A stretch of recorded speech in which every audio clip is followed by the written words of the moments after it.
So Boris Johnson has resigned. Let's listen to some of his remarks. In this country, we will be the most prosperous in Europe.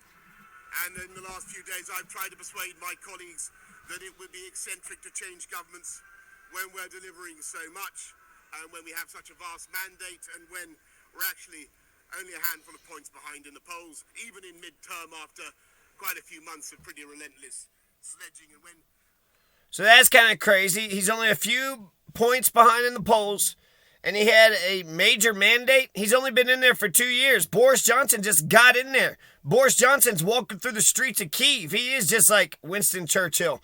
I'm going to miss that hair, that flowing hair, that crazy flowing hair. Boris Johnson was probably the most, he's affable. He's like one of the coolest prime ministers England has ever produced. Ever. So it doesn't make any sense. Like, how does UK politics works? What the hell? And then that damn British, they really soak up that English, don't they? The damn British really, they really stretch that English thing out, don't they? Damn British and their... the economic scene is so difficult domestically and internationally. And I regret not to have been successful in those arguments. And of course it's painful and not to be able to see through so many ideas and projects myself. But as we've seen at Westminster, the herd instinct is powerful. When the herd moves, it moves. And my friends, in politics, no one is remotely indispensable. And our brilliant and Darwinian system will produce another leader equally committed. He said that the English have a brilliant and Darwinian system. A brilliant and Darwinian system. So, like survival of the fittest, they got a vicious fight for survival of the fittest, and it doesn't make sense. He had a large mandate just to down a couple points in the polls. He's only been in it for 2 years. Crazy. It's crazy. The way it seems like to me is that English politics is just a group of people, and it's the legislators and it's the prime minister, and they're the group of people and their ministers or whatever.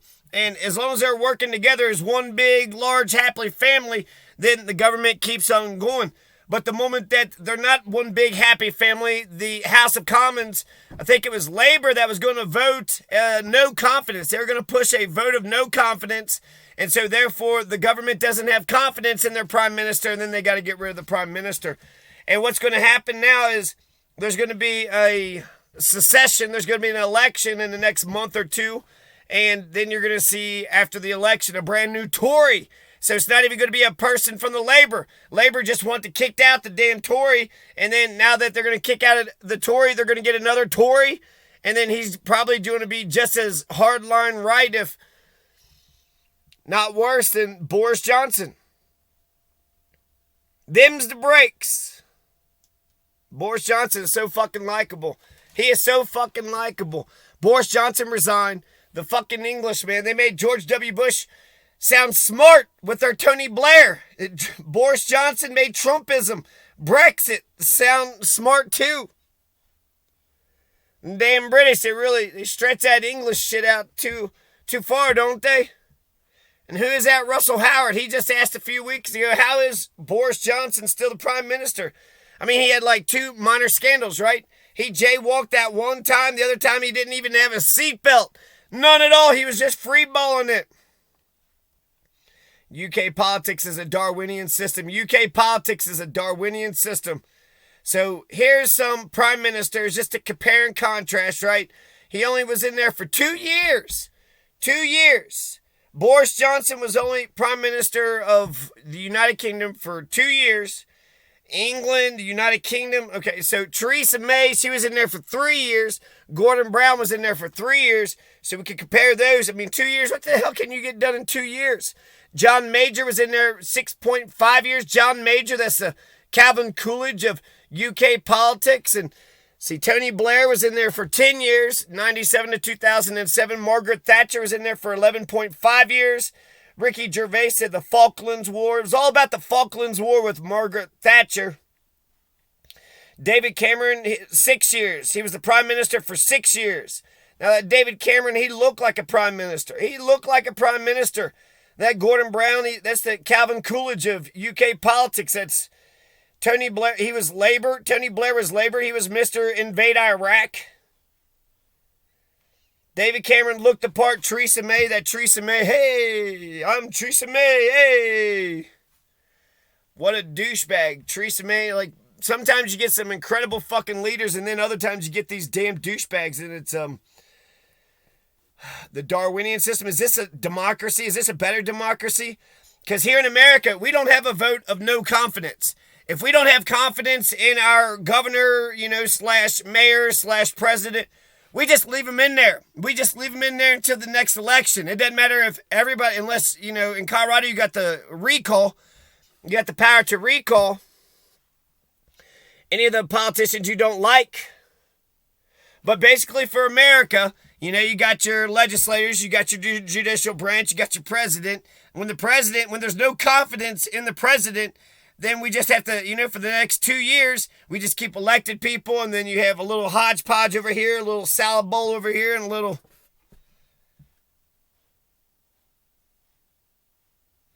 So let me explain to you, America, how this damn system works. The Prime Minister of the UK is the head of the government.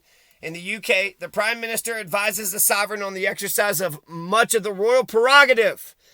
That's the Queen and King. So basically, they are the head of government, but only by permission of the King and Queen. And the Queen didn't have to kick him out, but that's where it was headed. It was headed towards the Queen kicking him out. So it's just easier for the Tories to go ahead and throw out one of their own and then have their own election instead of letting the Queen handle the damn thing. You don't want to have a constitutional crisis now, do you? So we don't dissolve our governments. Once we have no confidence in our president or our system, we leave them in there. We'll have another election, and maybe we'll throw some more in there. Maybe we'll reelect the same people. But, it doesn't matter if you have confidence in the president, governor, mayor, county commissioners. It doesn't matter if you have confidence in the county commissioners in America. They just keep going. They got a mandate for 4 years. They're going to stay in there for another 4 years. But the moment that the two minor scandals, one was COVID. He didn't wear a mask, just like Gavin Newsom did, right? So Gavin Newsom was able, people in Britain were sitting there saying, that's too much. The hypocrisy is too much. But here in America, that's like the tamest scandal ever. And then the other one was that Pincher guy was groping grown men. He groped 2 grown men. And Boris Johnson had hired him, and he knew about it or didn't know about it or didn't fire him or something. I'm not for sure exactly. But those are the 2 scandals. That's crazy. The Prime Minister advises the sovereign on the exercise of much of the royal prerogative, chairs the cabinet, and selects its ministers. As modern prime ministers hold office by virtue of their ability to command the confidence of the House of Commons, they sit as a member of Parliament. The office of Prime Minister is not established by any statute or constitutional document, but exists only by long-established convention. Yeah, so there's no constitution. Britain has no constitution. So I kind of, like their turnover of power. It doesn't make much sense to me because it seems like that guy's the prime minister, and then a couple years later he comes back out and says, Theresa May's crying. Oh my gosh. So it just seems incredible that they could, dissolve their entire government, out of the blue like that.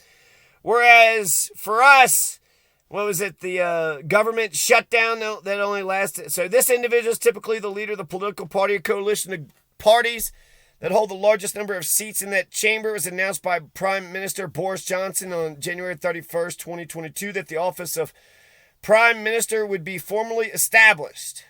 What? So the Prime Minister was never formally established. The Prime Minister is the ex officio, also First Lord of the Treasury, Minister for the Civil Service, and the Minister responsible for national security. Another thing I like about Boris Johnson is he defends the universal healthcare system. So where you have, a bunch of assholes sitting there saying we don't give a shit about the lives and health of American citizens, Boris Johnson just makes Trumpism looks good, and he's like, of course I support the health of our country. He talked about, the NHS all the time.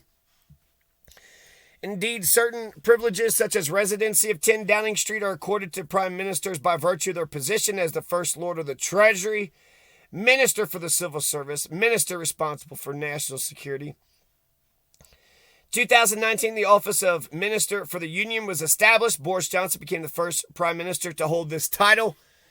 He was the Minister for the Union.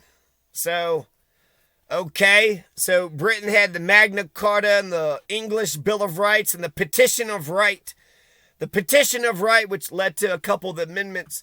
Labour is going to have to vote. They were going to do a vote of no confidence, get Boris Johnson kicked out of the building immediately. But since he's taken over as the caretaker of government, now it's who's going to be the next prime minister. So they're on a path to picking a new prime minister. It makes sense for Boris Johnson to stay in there. It would be irresponsible to just drop the leadership and walk away.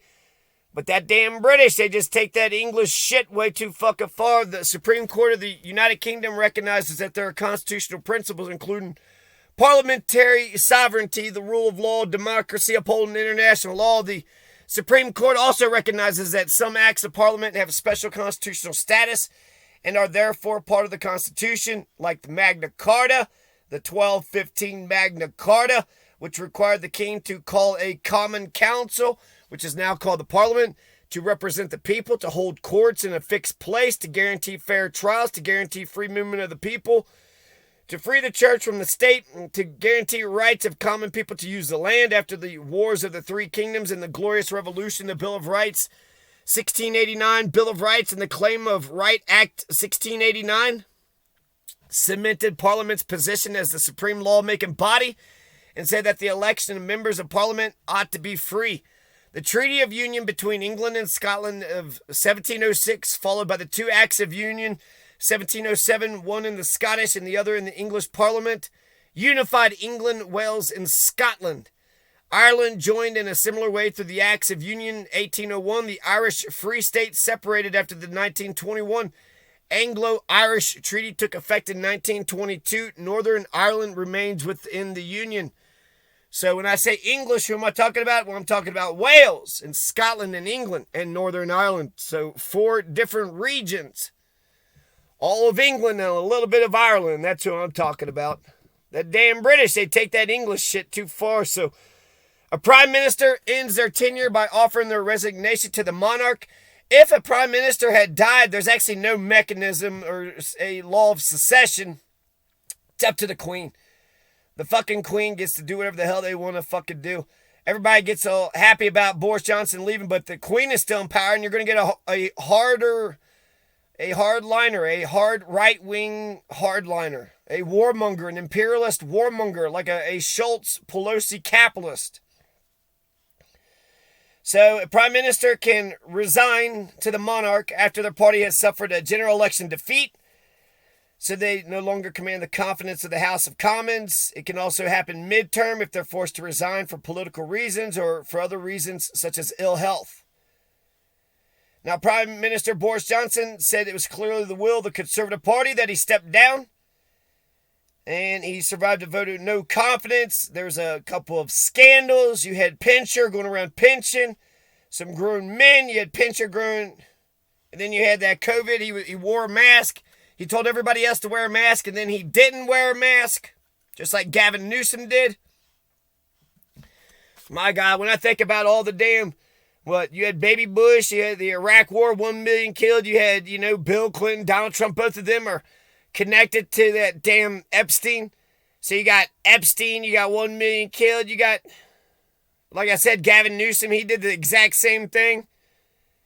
Donald Trump had 26 accusers of sexual harassment. So, yeah, my God. These scandals, the so-called scandals in England, aren't even real scandals compared to America's scandals. American scandals, it's, I guess in America, we just allow the ruling class to do as the hell as they want to do. Whatever the ruling class wants to do. If you got wealth and power, then you're allowed to commit any and all the damn crimes, apparently.